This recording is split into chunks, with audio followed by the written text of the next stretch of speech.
जो कभी सहमी-सहमी सी मुझे चुप्पी भाई कहकर बुलाती थी, आज वो एकदम अजनबी लग रही है, बिल्कुल किसी शैतान की तरह। मैंने दाँत पीसते हुए उससे पूछा, "पागल हो गई हो क्या तुम?" मेरी बात सुनते ही उसकी आंखें डबडबा गईं, जैसे अंदर दबा सारा दुख बाहर आ जाएगा। वो रुआंसी होकर बोली, "मैं पागल नहीं हूं। मुझसे बस ये बर्दाश्त नहीं होता कि वो लिन फेंग आपको इस तरह सताए। उसने आपकी कंपनी को बर्बादी की कगार पर ला दिया, अंकल को अस्पताल पहुंचा दिया और बाहर सबको बताता फिर रहा है कि आप एक बेकार इंसान हैं। ये सब सोचकर मेरा कलेजा फट जाता है।" इतना कहते ही उसने साइड टेबल से 2 फाइलें उठाईं और मेरे सीने पर दे मारी। एक फाइल मेरी कंपनी में 500 करोड़ के निवेश का कॉन्ट्रैक्ट था और दूसरी हमारी शादी का एग्रीमेंट। मेरी नजर उस एग्रीमेंट की एक मोटी काली लाइन पर जाकर जम गई। दूसरे पक्ष चेनमो को पहले पक्ष शेन यूएक्स के साथ मिलकर जल्द से जल्द संतान पैदा करने में सहयोग करना होगा। जैसे ही शेन खानदान का वारिस आएगा, मेरे पापा अपनी पूरी ताकत लगा देंगे। फिर देखना, एक छोटे से हादसे में लिन फेंग की कंपनी और उसका पूरा परिवार इस दुनिया से हमेशा के लिए गायब हो जाएगा। वो ये बात इतनी सादगी से कह रही थी जैसे किसी पिकनिक पर जाने की बात कर रही हो। बस आप साइन कर दीजिए, कल सुबह तक लिन फेंग को मेरा तोहफा मिल जाएगा। उसकी गैर कानूनी फंडिंग के सारे सबूत कल सुबह होते ही विजिलेंस डिपार्टमेंट की मेज पर होंगे। उसका यह बदला हुआ चेहरा देखकर मेरे पैरों तले जमीन खिसक गई, रूह तक कांप उठी। पर मेरे पास और कोई रास्ता भी तो नहीं था। अपने पापा के लिए और अपनी डूबती हुई कंपनी को बचाने के लिए मुझे ये करना ही था। ठीक है, मैं साइन कर रहा हूं। मेरी आवाज खुद मेरे कानों में कांपती हुई सुनाई दे रही थी। मेरी बात सुनकर शैन यूएक्सी के चेहरे पर एक तसल्ली भरी मुस्कान आ गई। उसने चाकू की नोक से मेरी ठुड्डी को धीरे से ऊपर उठाया और मेरे कान के पास झुक गई। उसकी गर्म सांसें मेरे कान को छू रही थीं।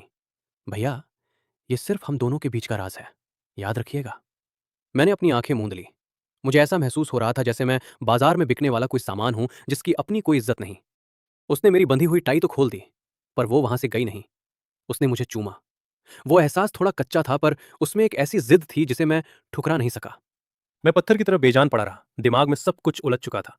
जिस लड़की को मैं पिछले 10-12 सालों से जानता था, उसने आज मेरी पुरानी सारी यादों के टुकड़े टुकड़े कर दिए थे। सब होने के बाद वो फिर से वही मासूम राजकुमारी बन गई। वो मेरे पास सिमटकर गहरी नींद में सो गई। उसके चेहरे पर अभी भी आंसुओं के निशान बाकी थे। ये सब किसी डरावने सपने जैसा लग रहा था, पर मेरी कलाई पर पड़े वो लाल निशान चीख चीख कर कह रहे थे कि ये कोई सपना नहीं है। मैं बस यही सोच रहा था, मैं आखिर किस बला को ब्याह कर घर लाया हूं। अगली सुबह आंखों पर पड़ती तेज धूप ने मेरी नींद खोल दी। मेरे बराबर वाली जगह बिल्कुल खाली थी। शेन यूएक्सी अब एक प्रोफेशनल सूट पहने लिविंग रूम के सोफे पर बैठी थी और बड़ी नजाकत से बिजनेस न्यूज पढ़ रही थी। मेरे आने की आहट सुनकर उसने सिर तक नहीं उठाया। बिल सोकर उठ गए? मेज पर नाश्ता लगा है, खाकर कंपनी निकल जाना। उसके उस बेरुखे चेहरे को देखकर ऐसा लगा जैसे कल रात वाली वो पागल और जुनूनी लड़की सिर्फ मेरा एक वहम थी। मैंने अभी उससे कल रात के बारे में पूछना चाहा ही था कि उसने मेरी बात बीच में ही काट दी। दुनिया की नज़रों में हम सिर्फ एक एग्रीमेंट वाले पति पत्नी हैं, इसलिए बेहतर यही होगा कि हम एक दूसरे से दूरी बनाकर रखें, खासकर बाहर वालों के सामने। उसकी बात अभी खत्म ही हुई थी कि दरवाजे की घंटी बजी। मैनेजर ने दरवाजा खोला और वही घिनौनी शक्ल सामने खड़ी थी, लिन फैंक। वो एक घटिया मुस्कान के साथ अंदर आया और मुझे ऊपर से नीचे तक देखा। अरे चेन मो, सुना है बड़े घर के दामाद बन गए हो? क्यों, मुफ्त की रोटियां तोड़ने में मजा तो आ रहा है ना? मेरा हाथ खुद ब खुद भिज गया। नाखून हथेलियों में धंसने लगे। लिन फैंग को मेरे गुस्से से कोई फर्क नहीं पड़ा, बल्कि वो और ज्यादा बदतमीजी पर उतर आया।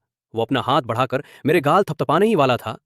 मेरे प्यारे नंदोई जी, अब शेन परिवार में जरा तमीज से रहना, कहीं यूएक्सी की नाक मत कटवा देना।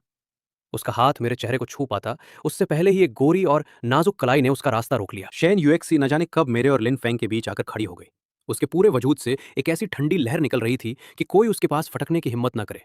मिस्टर लिन, अपना हाथ जरा संभाल कर। उसकी आवाज ज्यादा तेज नहीं थी, पर ऐसा लगा जैसे पूरे कमरे की हवा जम गई हो। मेरे पति को छूने की हिम्मत हर कोई नहीं कर सकता। लिन फैंग का चेहरा एकदम से फक पड़ गया। यूएक्सी, तुम इस बेकार से इंसान के लिए अपनी जुबान क्यों खराब कर रही हो? बेकार? उसने लिन फैंग की बात काटते हुए कहा। जिस आदमी को मैंने यानी शैन यूएक्सी ने पसंद किया है, उसके बारे में कुछ भी बोलने की तुम्हारी हैसियत नहीं है। मैनेजर, मेहमान को बाहर तक छोड़ाइए। मैनेजर ने तुरंत आगे बढ़कर बाहर जाने का इशारा कर दिया। लिन फेंग का चेहरा गुस्से और शर्म से लाल पीला हो गया और आखिर में उसे दुम दबाकर वहां से जाना ही पड़ा। मैं शेन यूएक्सी की उस ठंडी पीठ को देख रहा था। मेरे दिल में अजीब सी हलचल हो रही थी। वो मुड़ी और उसने मेरी तरफ एक सरसरी निगाह डाली। उसकी आंखों में फिर वही अजनबीपन और दूरी थी। ये सब मैंने सिर्फ शेन खानदान की इज्जत बचाने के लिए किया है। इतना कहकर वो सीधे ऊपर की तरफ चली गई। पर जैसे ही वो मुड़ी, मैंने साफ देखा कि जिस हाथ से उसने लिन फेंग को रोका था, वो हाथ हल्का हल्का कांप रहा था। वो डर रही थी या फिर मेरे लिए परेशान थी। इस औरत ने अपने अंदर न जाने कितने चेहरे छुपा रखे हैं। उस दिन के बाद से मेरे और शेन यूएक्सी के बीच एक अजीब सा रिश्ता शुरू हो गया। दिन के वक्त वो ऊंचे रुतबे वाली शेन खानदान की वारिस होती और मैं उसकी छत के नीचे रहने वाला एक हारा हुआ इंसान। हम एक ही छत के नीचे रहते तो थे पर बिल्कुल अजनबियों की तरह। दिन में वो मेरे साथ इतनी बेरुखी से पेश आती कि हद नहीं। अगर गलती से मैंने उसका कप इस्तेमाल कर लिया तो वो नाक भौं सिकोड़कर मैनेजर से उसे फेंकने को कह देती। अगर मैं गलती से ज्यादा देर लिविंग रूम में बैठ जाता तो वो चिढ़कर अपने कमरे में चली जाती, जैसे मेरा चेहरा देखना भी उसे गवारा ना हो। पर रात होते ही सब कुछ बदल जाता। वो ठीक वक्त पर मेरे कमरे में आ जाती, वही पतला सा गाउन पहने और वही बात दोहराती जो मेरे कलेजे को छलनी कर देती। भैया, हमारे होने वाले बच्चे के लिए और आपको लिन फैंग से जल्द आजाद कराने के लिए। उसके बाद वो खुद मेरे करीब आती।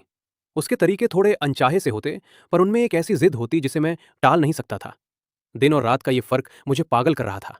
मुझे समझ ही नहीं आ रहा था कि असली शेन यूएक्सी कौन है। मैंने इस खिलौना बनने की किस्मत से लड़ने की कोशिश भी की। एक दिन मैं जानबूझकर देर रात तक ऑफिस में रुका रहा ताकि उससे बच सकूं।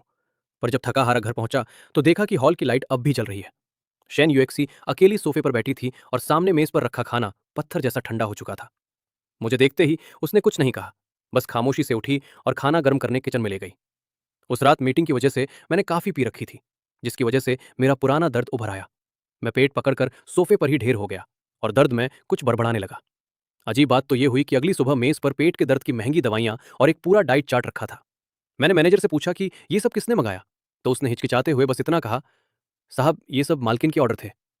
वो जो हमेशा आसमान पर बैठी रहती थी, वो औरत जो मेरे साथ एक कप तक शेयर करना बर्दाश्त नहीं करती थी, अब वो मुझे पूरी तरह से समझ के बाहर लगने लगी थी। एक रात की बात है, प्यास की वजह से मेरी नींद खुली और मैं पानी पीने नीचे गया। उसके कमरे के पास से गुजरते हुए मैंने देखा कि दरवाजा थोड़ा सा खुला था। न जाने क्या सोचकर मेरे कदम रुक गए और मैंने दबे पांव दरवाजे की दरार से अंदर झांका। वो सोई नहीं थी, अपनी स्टडी टेबल पर बैठी किसी फाइल को बड़े ध्यान से पढ़ रही थी। जब मैंने गौर से देखा तो मेरे होश उड़ गए। वो मेरा वही बिजनेस प्लान था जिसे कंपनी के डूबने की वजह से मैंने आधा ही छोड़ दिया था। पता नहीं उसने वो कहां से निकाला था, पर उस कागज पर लाल पेन से जगह जगह नोट्स लिखे हुए थे। उसकी लिखावट जितनी खूबसूरत थी, उसके सुझाव उतने ही दमदार और सटीक थे। सच कहूं तो उसने उन कमियों को पकड़ लिया था जिनके बारे में मैंने खुद भी नहीं सोचा था। मेरा दिल धक से रह गया। वो सिर्फ नखरे दिखाने वाली कोई अमीर बाप की बेटी नहीं थी। मैं चुपचाप अपने कमरे में लौट आया, पर पूरी रात पलक तक नहीं झपका पाया। मुझे शक होने लगा था कि शायद उसके दिल में मेरे लिए कुछ ऐसा है जो बचपन की यादों से कहीं बढ़कर है। उस रात वो हमेशा की तरह मेरे कमरे में आई। जैसे ही वो मेरे करीब आने लगी, पहली बार मैंने हार मानने के बजाय बाजी पलट दी। मैंने फुर्ती से उसे अपने नीचे दबा लिया और अपने दोनों हाथ उसके बगल में टिका दिए। उसे पूरी तरह अपने काबू में कर लिया। वो एकदम सुन पड़ गई। उसकी वो आंखें जिनमें या तो बर्फ जैसी ठंडक होती थी या फिर एक अजीब सा पागलपन। उन आंखों में पहली बार मैंने घबराहट देखी। उसके गोरे गाल देखते ही देखते सुर्ख लाल हो गए। मैंने ऊपर से उसे सीधे उसकी आंखों में देखते हुए एक एक शब्द चबाकर पूछा, शेन यूएक्सी, आखिर तुम चाहती क्या हो? मेरा सवाल किसी शांत झील में पत्थर फेंकने जैसा था। शेन यूएक्सी की नजरें डगमगाने लगी। उसके होंठ कुछ कहने के लिए फड़फड़ाए, पर काफी देर तक उसके मुंह से कोई शब्द नहीं निकला। वही पुरानी रटी रटाई बात, मुझे मुझे बस एक वारिस चाहिए। आखिर में उसने फिर से वही बेतुका बहाना सामने रख दिया। मैं हल्का सा हंसा और उसके चेहरे के और करीब गया। अच्छा, सिर्फ एक वारिस के लिए तुम्हें मेरा बिजनेस प्लान पढ़ने की जरूरत पड़ गई? एक वारिस के लिए तुम्हें मेरे पेट दर्द की दवाइयां पहले से मंगाकर रखनी पड़ी? अब उसका चेहरा एकदम लाल हो चुका था, जैसे कोई पका हुआ सेब हो। वो तो वो तो बस इसलिए क्योंकि मैं नहीं चाहती कि मेरा इन्वेस्टमेंट डूब जाए। अगर मेरा पति एक बेकार इंसान निकला तो बाहर दुनिया में थू थू शेन यूएक्सी की होगी, तुम्हारी नहीं। उसकी इस झूठी अकड़ को देखकर मेरे अंदर का गुस्सा ना जाने कहां गायब हो गया। मैंने भी उसे और ज्यादा नहीं कुरेदा। उसके बाद के दिन हमारे बीच की हवा कुछ बदल सी गई थी। दिन में वो अब भी बेरुखी दिखाती थी, पर अब वो मुझे देखकर रास्ता नहीं बदलती थी। और रात को जब वो आती तो उस पागलपन के पीछे एक हल्की सी शर्म साफ दिखाई देती थी। मुझे लगा शायद ये अजीब सा तालमेल ऐसे ही चलता रहेगा। पर तभी एक फोन कॉल ने इस खामोशी को चीर कर रख दिया। वो एक बहुत बड़ी बिजनेस पार्टी थी। आयोजक मिस्टर वांग थे। वो बड़े क्लाइंट जिन्हें मैं लंबे समय से मनाने की कोशिश कर रहा था। अगर उनका प्रोजेक्ट मिल जाता तो मेरी कंपनी को थोड़ी सांस लेने की जगह मिल जाती। पर एक दिक्कत थी। इनविटेशन कार्ड पर साफ लिखा था कि पार्टनर के साथ आना जरूरी है। मेरे पास कोई रास्ता नहीं था सिवाय शैन यूएक्सी के पास जाने के। मेरी बात सुनकर उसने बिना कोई रिएक्शन दिए अपनी अलमारी से एक ब्लैक सूट निकाला और मेरी तरफ फेंक दिया। बस वहां जाकर मेरी नाक मत कटवा देना। पार्टी की रात। शैन यूएक्सी जैसे ही वहां पहुंची, सबकी नजरें उसी पर टिक गईं। ब्लैक ड्रेस में वो किसी ब्लैक स्वान की तरह बेहद खूबसूरत और रॉयल लग रही थी। उसने मेरा हाथ थाम रखा था, पर उसके बगल में मैं किसी मामूली असिस्टेंट जैसा लग रहा था। मैं जैसे ही मिस्टर वांग से बात करने के लिए आगे बढ़ा, पीछे से एक तीखी आवाज आई, चैन मो, सच में तुम ही हो? मेरा शरीर सुन पड़ गया। वो मेरी एक्स गर्लफ्रेंड चौहान थी। वो गहनों से लदी हुई थी और लिन फैंग का हाथ पकड़े खड़ी थी। जैसे ही मेरी कंपनी डूबी थी, उसने मुझे लात मार दी थी और सीधे मेरे दुश्मन लिन फैंग की गोद में जा बैठी थी। सोचा नहीं था तुम्हें इस हाल में देखूंगी। क्यों? औरतों के टुकड़ों पर पलने में बड़ा मजा आ रहा है ना? काफी ऐश कर रहे होगे। उसने जानबूझकर आवाज इतनी तेज रखी कि आसपास के लोग इकट्ठा हो जाए। सबकी नजरें मुझ पर थी। कोई मजाक उड़ा रहा था तो कोई तरस खा रहा था। उन सबकी निगाहें मेरे सीने में सुइयों की तरह चुभ रही थी। मेरा चेहरा शर्म से लाल हो गया। ऐसा लगा जैसे मेरी बची कुची इज्जत भी नीलाम हो गई हो। मैं उसे करारा जवाब देने ही वाला था कि तभी मेरे बगल में खड़ी शेन यूएक्सी ने अपनी चुप्पी तोड़ी। शेन यूएक्सी ने पास से गुजर रहे वेटर की ट्रे से रेड वाइन का एक ग्लास उठाया और बड़ी नजाकत से चौहान के सामने जाकर खड़ी हो गई। मिस, क्या तुम्हें जलन हो रही है? जलन कि वो अब मेरा है? चौहान का चेहरा गुस्से से तमतमा उठा। मुझे कोई जलन नहीं है, मुझे तो बस उस पर तरस आ रहा है, तरस। शेन यूएक्सी हल्का सा मुस्कुराए। उसने अपनी कलाई घुमाई और वाइन से भरा वो पूरा ग्लास सीधे चौहान के सिर पर उड़ेल दिया। तो फिर इस तरस को थोड़ा ठंडे दिमाग से महसूस करो। पूरे हॉल में सन्नाटा छा गया। चौहान चीखने लगी। उसका महंगा मेकअप और वो रेड वाइन मिलकर उसके चेहरे को बेहद बदसूरत बना रहे थे। शेन यूएक्सी ने उसकी तरफ मुड़कर देखा तक नहीं। उसकी आवाज अब बर्फ जैसी ठंडी थी। चेन मो मेरा आदमी है। अगर मैं उसे घुटनों पर भी बिठा दूं, तब भी उसका रुतबा यहां खड़े किसी भी इंसान से ऊंचा ही रहेगा। तुम्हारी क्या हैसियत जो तुम उसके बारे में कुछ भी बोलो? इतना कहकर उसने मेरा सुन्न पड़ा हाथ पकड़ा और सीधे मिस्टर वांग की तरफ मुड़ गई, जो हक्के बक्के खड़े सब देख रहे थे। मिस्टर वांग, मैंने अपने पति का बिजनेस प्लान देखा है। उसकी कीमत आपके ऑफर से कहीं ज्यादा है। चलिए, दूसरी तरफ बैठकर नए सिरे से बात करते हैं। शेन यूएक्सी का जलवा पूरे कमरे पर छाया हुआ था। जैसे ही वो मेरे पास से गुजरी, उसने अचानक अपने पैर ऊपर उठाए और सबके सामने मेरे होठों के किनारे पर एक छोटा सा किस कर लिया। उसकी वो गर्माहट बस एक पल के लिए महसूस हुई। भैया, इन बेकार के लोगों पर ध्यान मत दीजिए। चलिए, घर चलते हैं। ये पहली बार था जब उसने सबके सामने मेरे लिए इतनी अपनायत दिखाई थी। मेरा दिल जैसे एक पल के लिए धड़कना ही भूल गया। घर लौटते वक्त गाड़ी में बिल्कुल सन्नाटा था। मैं उसके उस चेहरे को देख रहा था जो खुद को शांत दिखाने की कोशिश कर रहा था। खिड़की से आती शहर की रंगीन रोशनियां उसके चेहरे पर पड़ रही थी। और उस पल मुझे यकीन हो गया कि ये सब कोई सौदा नहीं था। ये तो उसकी वो मोहब्बत थी जो उसने बरसों से अपने अंदर छुपा रखी थी। थोड़ी नादान, थोड़ी पागल, पर बहुत गहरी। पार्टी में जो कुछ भी हुआ, उसने लिन फैंग को आग बबूला कर दिया था। वो पागलों की तरह मेरे पीछे पड़ गया। उसने कई बड़े इन्वेस्टर्स के साथ मिलकर मेरी पहले से डूबी हुई कंपनी पर आखिरी हमला बोल दिया। हर तरफ हमारे खिलाफ खबरें फैल गईं। कंपनी के शेयर्स मिट्टी में मिल गए और बैंक वाले पैसों के लिए दबाव बनाने लगे। कंपनी में कोहराम मच गया। यहां तक कि मेरे पापा के साथ बरसों से काम करने वाले वफादार लोग भी अब साथ छोड़ रहे थे। वो लोग मेरे घर तक आ धमके और मुझे खरी खोटी सुनाने लगे। चेन मो, हम तो अंधे थे जो तुम्हारे बाप के साथ काम किया। खुद तो तुम निकम्मे हो ही, साथ में पूरी कंपनी को ले डूबे। तुम तो अब शेन खानदान के दामाद बन गए हो। ऐश की रोटियां तोड़ रहे हो। पर हमारा क्या? जाओ, अपनी बीवी के आगे हाथ फैलाओ। शेन परिवार से भीख मांगो, वरना हम सब भूखे मर जाएंगे। मैं खामोश रहा। उनके हर इल्जाम और उस बेइज्जती को चुपचाप सहता रहा। मैं जानता था कि ये लिन फैंग का आखिरी वार है और मेरे पास भी यही आखिरी मौका था। उसी रात मेरे स्टडी रूम का दरवाजा खुला और शेन यूएक्सी अंदर आई। उसकी आंखों में एक ऐसी घबराहट थी जो मैंने पहले कभी नहीं देखी थी। उसने एक फाइल मेज पर पटकी और वो एक शेयर ट्रांसफर के कागजात थे। शेन यूएक्सी अपनी सारी जायदाद, अपना सब कुछ मेरे नाम करना चाहती थी। ये पैसे, ये काफी होंगे हमें इस मुश्किल से निकालने के लिए। उसकी आवाज कांप रही थी। उसे डर था कि कहीं मैं सच में टूट ना जाऊं। मैंने उन कागजात पर लिखी उस बड़ी रकम को देखा और फिर उसकी तरफ। लाइट की रोशनी में उसका चेहरा सफेद पड़ा हुआ था और आंखों में साफ डर और चिंता दिख रही थी। उसे देखकर मेरे पूरे वजूद में एक गर्माहट सी दौड़ गई। पहली बार मैंने खुद आगे बढ़कर अपना हाथ बढ़ाया और बड़ी नरमी से उसकी आंखों के किनारे आए आंसू पोंछ दिए। पगली, मैंने अपना सिर हिलाया और वो फाइल वापस उसकी तरफ बढ़ा दी। यूएक्सी, एक बार मुझ पर भरोसा करो। ये मर्दों के बीच की जंग है और इसे मुझे खुद लड़ने दो। वो हक्की बक्की होकर मुझे देखने लगी। उसने मेरी आंखों में वो चमक और वो भरोसा देखा जो उसने पहले कभी नहीं देखा था। काफी देर बाद उसने धीरे से अपना सिर हिलाया। ठीक है, मुझे तुम पर भरोसा है, लेकिन अगर तुम हार गए तो मैं अपने पापा के आगे हाथ फैलाऊंगी। हम ये सब छोड़कर कहीं दूर चले जाएंगे, ऐसी जगह जहां हमें कोई ढूंढ ना सके। मेरा दिल भर आया। मैंने उसे धीरे से अपनी बाहों में समेट लिया। उसे नहीं पता था कि लिन फैंग का हर वो कदम जो जानलेवा लग रहा था, असल में मेरी चाल का हिस्सा था। ये जो घेराबंदी वो कर रहा था, यही तो सही वक्त था मेरा जाल बिछाने का।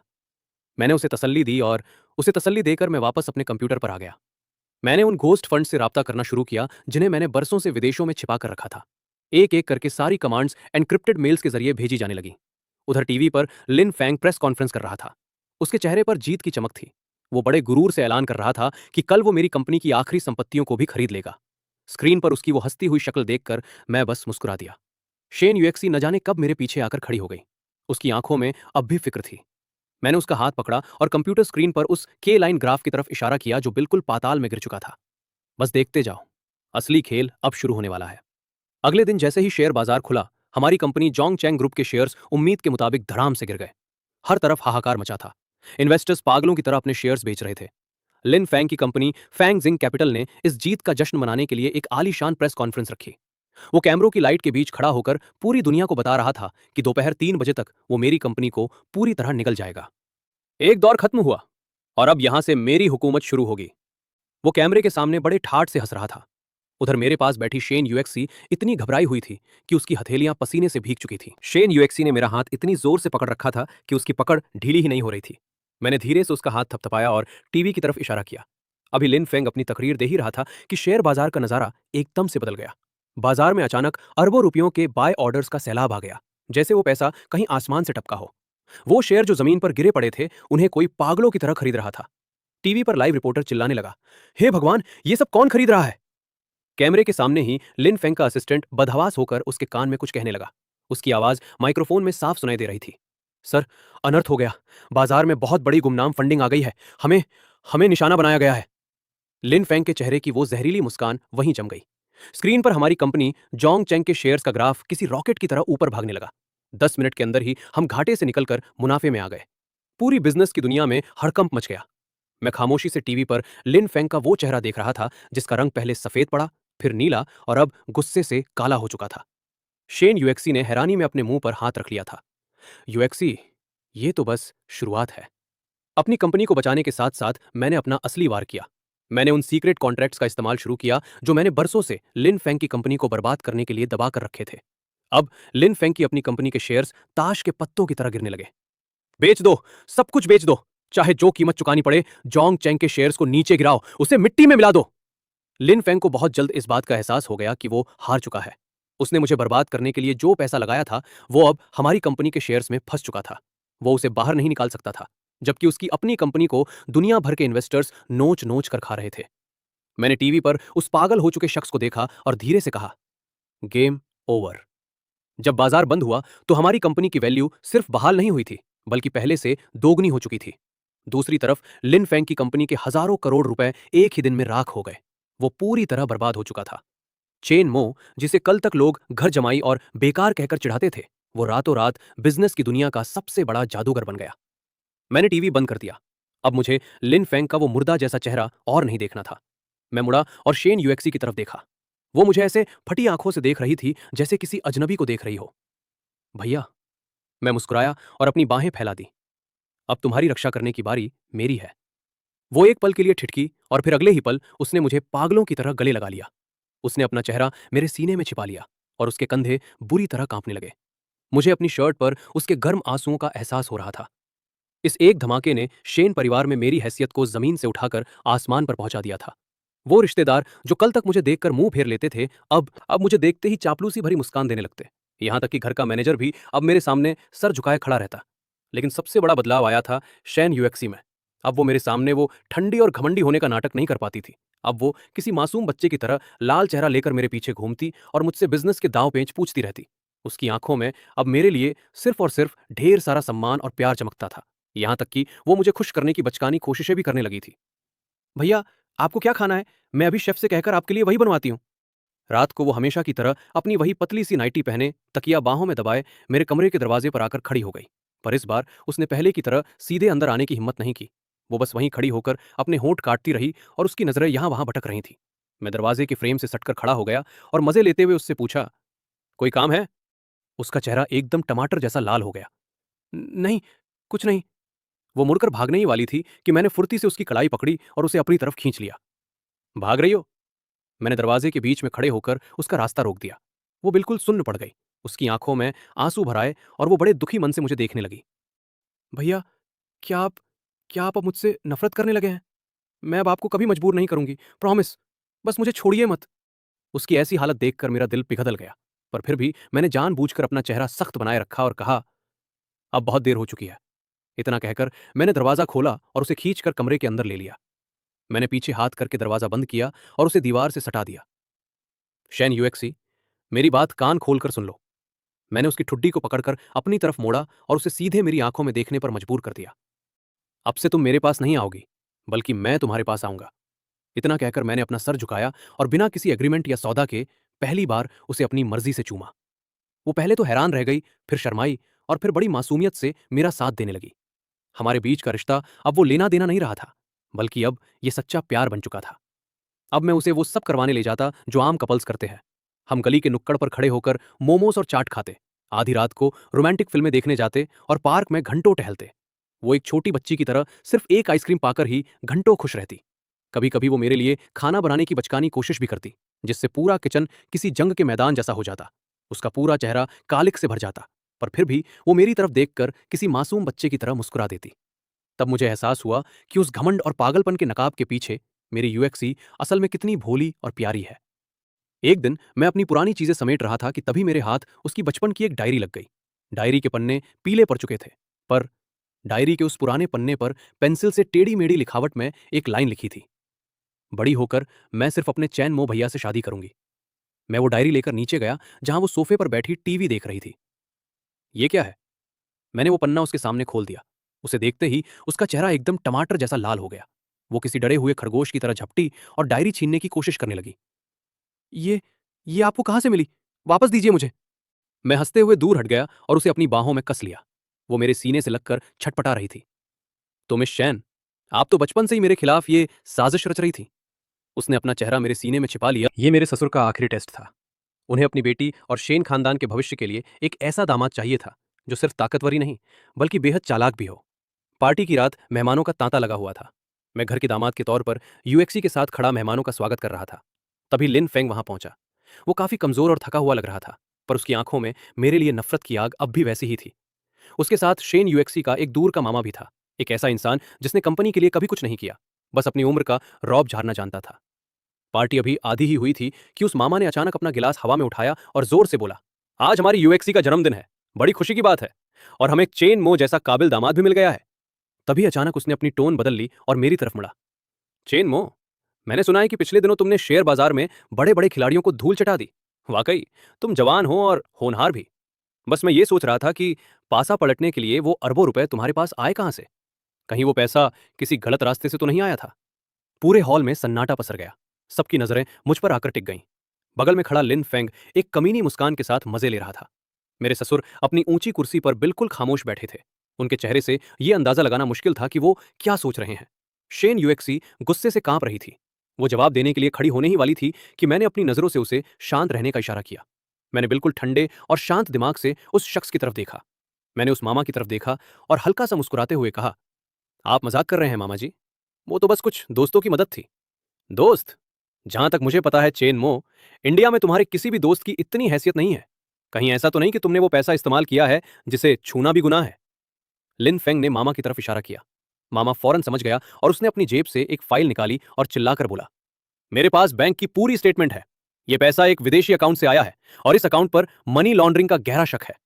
हॉल में मौजूद रिश्तेदार मेरी तरफ उंगलियां उठाने लगे। फुसफुसाहटें शुरू हो गई। तो ये काला धन है, तभी तो इतना उछल रहा था। अगर पुलिस को पता चला तो शेन खानदान का नाम भी मिट्टी में मिल जाएगा। उन सब के घटिया चेहरे देखकर मेरे दिल में एक ठंडी हंसी दौड़ गई। मैं बिना किसी घबराहट के हॉल के बीचों बीच रखे प्रोजेक्टर के पास गया और अपना लैपटॉप उससे कनेक्ट कर दिया। मिस्टर लिन, मामा जी, क्या आप इसी अकाउंट की बात कर रहे हैं? मैंने वही बैंक स्टेटमेंट बड़े पर्दे पर चला दी जो लिन फेंग और मामा ने दिखाई थी।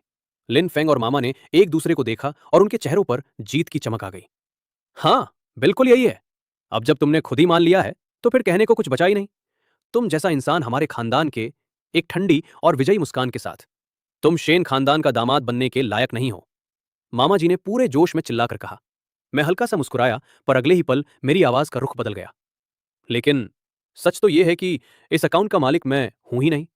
मैंने कीबोर्ड पर उंगलियां चलाईं और स्क्रीन पर पूरी डिटेल खुल गई। जिसने अकाउंट खोला उसके पासपोर्ट की फोटो से लेकर सिग्नेचर तक सब कुछ सामने था। इस अकाउंट के असली मालिक मिस्टर लिन फेंग के पिता मिस्टर लिन जियानगुओ है। ये वो पैसा है जिसे उन्होंने 10 साल पहले गलत तरीके से विदेशों में छिपाया था। ये सीधे सीधे टैक्स चोरी और धोखाधड़ी का मामला है। मैंने प्ले बटन दबाया और पूरे हॉल में एक साफ ऑडियो गूंजने लगी। ये लिन जियांगो और उनके पास। पूरे हॉल में इतनी शांति छा गई कि अगर एक सुई भी गिरती तो उसकी आवाज सुनाई दे जाती। मेरे ससुर काफी देर तक खामोश रहे। उनकी वो गहरी आंखें जो अब तक बिल्कुल पत्थर जैसी थी, उनमें पहली बार एक हल्की सी मुस्कान दिखाई दी। उन्होंने धीरे से अपना गिलास उठाया और मेरी तरफ इशारा किया। बहुत अच्छे। मेरे दामाद ने वाकई मुझे निराश नहीं किया। सबके सामने हुई इस बेइज्जती ने लिन फैंग की कमर तोड़ दी थी। उसके खानदान की कंपनी इस घोटाले के बाद मिट्टी में मिल गई और दिवालिया होने की कगार पर पहुंच गई। लिन जियांगों के खिलाफ भी जांच शुरू हो गई। मुझे लगा कि सब खत्म हो गया, पर मैं लिन फैंग के पागलपन को कम आंक रहा था। एक जुआरी जो अपना सब कुछ हार चुका हो, वो किसी भी हद तक जा सकता है। एक दोपहर मेरे पास लिन फैंग का फोन आया। उसकी आवाज बहुत ही डरावनी और अजीब थी। चेनमो, अब हिसाब बराबर करने का वक्त आ गया है। आज रात 8 बजे शहर के बाहर उस पुरानी बंद पड़ी फैक्ट्री में अकेले आना। मेरा दिल जोर से धड़कने लगा। एक बहुत ही बुरा ख्याल मेरे दिमाग में आया। लिन फैंग, तुम्हारा मतलब क्या है? मैंने चिल्लाकर पूछा। आओगे तो खुद जान जाओगे। याद रखना, अकेले आना और पुलिस को खबर करने की गलती मत करना, वरना जिंदगी भर पछताओगे। उसने फोन काट दिया। मैंने तुरंत शैन यूएक्सी को फोन लगाया, पर उसका नंबर नहीं लग रहा था। मेरा कलेजा मुंह को आ गया। मैंने बिना वक्त गवाए अपनी टीम को बुलाया और मैंने अपनी टीम को तुरंत आदेश दिया कि लिन फैंग की हर हरकत पर चौबीसों घंटे नजर रखी जाए। साथ ही यूएक्सी की कार और फोन की लोकेशन ट्रैक करने को कहा। जल्दी खबर आई, लिन फेंग ने उस अनाथालय का सहारा लिया था जिसे यूएक्सी सालों से मदद कर रही थी। उसने झूठ बोला कि एक बच्चा सख्त बीमार है और उसे धोखे से बाहर बुला लिया। यूएक्सी की गाड़ी आखिरी बार उसी पुरानी फैक्ट्री के पास देखी गई थी। मेरा दिमाग सुन पड़ गया। ऐसा लगा जैसे मेरी पूरी दुनिया ही उजड़ गई है। तभी मेरे फोन पर एक वीडियो मैसेज आया। वीडियो में यूएक्सी एक कुर्सी से बंधी हुई थी। उसके होठों से खून निकल रहा था, बाल बिखरे हुए थे, पर कैमरे की तरफ देखने वाली उसकी आंखों में अब भी वही पुरानी जिद थी। तभी स्क्रीन पर लिन फेंग का पागल चेहरा आया। देख रहे हो चैनमो, तुम्हारी औरत अब मेरे कब्जे में है। अगर इसे जिंदा देखना चाहते हो तो चुपचाप अकेले फैक्ट्री पर चले आओ। साथ में अपनी कंपनी की सारी मोहरें और ट्रांसफर पेपर्स लेकर आना। मैं चाहता हूं कि तुम मेरे कदमों में गिरकर मुझसे भीख मांगो और जो कुछ तुमने मुझसे छीना है वो सब मुझे वापस कर दो। मैं वीडियो में उस कमजोर और बेबस यूएक्सी को देखकर अंदर से टूट रहा था। वो इतनी तकलीफ में होने के बाद भी मुझे देखकर अपना सिर हिला रही थी, जैसे कह रही हो कि यहां मत आना। उसने बिना आवाज किए सिर्फ अपने होठों से मुझसे दो शब्द कहे। उसके होठों की हरकत से साफ था, वो कह रही थी, मत आना। उस पल मेरे अंदर गुस्से का एक ऐसा तूफान उठा जिसने मेरी सोचने समझने की शक्ति को लगभग राख कर दिया। पर मुझे संभलना था। मैंने खुद को जबरदस्ती शांत किया और लिन फेंग को फोन लगाया। मेरी आवाज डर के मारे कांप रही थी। उसे उसे कुछ मत करना। तुम जो कहोगे मैं वो सब करने को तैयार हूं। मैं बस अभी आ रहा हूं। अब आवाज एकदम ठंडी और खतरनाक हो गई है। मैंने उसे यकीन दिला दिया कि मैं पूरी तरह टूट चुका हूं और मेरा दिमाग काम नहीं कर रहा। पर जैसे ही फोन कटा, मेरी आंखों का वो डर गायब हो गया और उसकी जगह एक बर्फीली दरिंदगी ने ले ली। मैंने तुरंत अपनी सबसे बेहतरीन सिक्योरिटी टीम को अलर्ट किया और अपना इमरजेंसी प्लान एक्टिवेट कर दिया। मैं वहां मरने नहीं जा रहा था, मैं वहां शिकार करने जा रहा था। मैंने अपनी तिजोरी से एक लोडेड पिस्टल निकाली, उसे अपनी कमर के पीछे लगाया और कोट पहन लिया। मैंने अपने सिक्योरिटी चीफ को अपना आखिरी और सबसे कड़ा हुक्म सुनाया। मैंने अपनी टीम को आखिरी हुक्म दिया और मिशन शुरू हो गया। आज की रात मैं उसे इस दुनिया में आने के लिए पछताने पर मजबूर कर देने वाला था। चारों तरफ घना अंधेरा था। मैं अकेला अपनी गाड़ी लेकर उस पुरानी सड़ती हुई फैक्ट्री के पास पहुंचा। मेरे शरीर पर एक छोटा सा ट्रैकर और सुनने वाली डिवाइस लगी थी, जिससे मेरी हर हरकत कंट्रोल रूम में लाइव देखी जा रही थी। फैक्ट्री के अंदर बस एक हल्की पीली लाइट जल रही थी। लिन फेंग वहां पागलों की तरह खड़ा था। उसके हाथ में एक बड़ा चाकू था, जिसे उसने यूएक्सी की गर्दन पर सटा रखा था। उस सफेद धार ने यूएक्सी की नाजुक गर्दन पर खून की एक हल्की लकीर बना दी थी। आ ही गया आखिरकार। चेन मो, ले आए वो सब जो मैंने मांगा था। मैंने हाथ में पकड़ा हुआ फाइल का सूटकेस ऊपर उठाया। ले आया हूं। बहुत बढ़िया। अब वो बॉक्स इधर फेंको और फिर घुटनों पर बैठ जाओ। मेरे सामने गिड़गिड़ाओ, बिल्कुल एक कुत्ते की तरह मुझसे अपनी जान की भीख मांगो। यूएक्सी रोते हुए चिल्लाई, नहीं भैया, आप ऐसा मत कीजिए। मेरे लिए मत झुकिए प्लीज, चले जाइए यहां से। उसकी जान बचाने के लिए मेरे पास और कोई रास्ता नहीं था। मैंने सूटकेस उसकी तरफ खिसकाया और धीरे धीरे अपने घुटने टेकने लगा। जैसे ही मेरा घुटना जमीन को छूने ही वाला था, धमाका। फैक्ट्री के बाहर एक जोरदार ब्लास्ट हुआ और आग की लपटें आसमान छूने लगी। ये मेरा प्लान था, उसका ध्यान भटकाने के लिए एक नकली हमला। लिन फेंग बुरी तरह घबरा गया और उसका हाथ हल्का सा ढीला पड़ा जैसे ही वो पीछे मुड़ा। बस यही मौका था। मैं एक शिकारी चीते की तरह उसकी तरफ झपटा और अपनी पूरी ताकत से उसे जमीन पर दे मारा। यूएक्सी अब आजाद थी, पर मैं और लिन फेंग एक दूसरे से गुत्थम गुत्था हो गए। बिजनेस की दुनिया में तो मैं माहिर था ही, पर लड़ाई में भी मैं कोई कच्चा खिलाड़ी नहीं था। बचपन में सीखी मार्शल आर्ट्स आज काम आ रही थी। मेरे हर मुक्के और हर वार में बरसों का गुस्सा भरा था। लिन फेंग पस्त हो चुका था। मैंने एक जोरदार पंच मारकर उसे ढेर कर दिया। ठीक उसी पल मेरे इंतजार में खड़े कमांडो हर तरफ से फैक्ट्री के अंदर घुस आए और पलक झपकते ही लिन फेंग के गुंडों को चारों खाने चित कर दिया। लिन फेंग ने जब देखा कि बाजी हाथ से निकल चुकी है, तो उसकी आंखों में पागलपन उतर आया। उसने अपनी जेब से एक छुपाई हुई पिस्तौल निकाली और उसका सीधा निशाना यूएक्सी की तरफ साध दिया, जो अभी अभी रस्सियों से आजाद हुई थी। मर जाओ सबके सब! मेरा दिमाग बिल्कुल सुन्न पड़ गया। बिना एक पल सोचे मैं बिजली की फुर्ती से घूमा और यूएक्सी के सामने ढाल बनकर खड़ा हो गया। तभी एक गोली चलने की आवाज गूंजी। मेरी पीठ में एक जानलेवा दर्द उठा जिसने पल भर में मेरे पूरे जिस्म को चीर दिया। मुझे महसूस हो रहा था कि मेरी ताकत धीरे धीरे मुझे छोड़ रही है। गिरने से पहले मेरी धुंधली होती आंखों ने देखा, यूएक्सी बेतहाशा चीख रही थी और लिन फेंग को पुलिस वाले घसीटते हुए ले जा रहे थे। दुनिया में अंधेरा छाने से ठीक पहले मैंने अपनी बची कुची ताकत समेटी और यूएक्सी को देखकर एक आखिरी बार मुस्कुरा दिया। मुस्कुराते हुए मैंने बस इतना सोचा, तुम्हें बचा लिया, बस यही काफी है। और फिर मैंने सुकून से अपनी आंखें मूंद ली। जब मेरी आंखें खुली तो नाक में हॉस्पिटल के फिनाइल की तीखी गंध आ रही थी। ऊपर सफेद छत थी। मैंने हिलने की कोशिश की तो पूरे शरीर में बिजली जैसा दर्द उठा, खासकर पीठ में। भैया, आप आपको होश आ गया? वो आवाज जानी पहचानी थी। मैंने गर्दन घुमाकर देखा, शेन यूएक्सी मैंने बड़ी मुश्किल से अपना हाथ उठाया और उसके गालों पर बहते आंसुओं को पोंछा। उसकी हालत देखकर मुझे उस पर बहुत प्यार आ रहा था। मैंने उसे थोड़ा छेड़ते हुए कहा, तो क्या अब भी तुम्हें बच्चा चाहिए, ताकि पापा से कहकर मेरा बदला ले सको?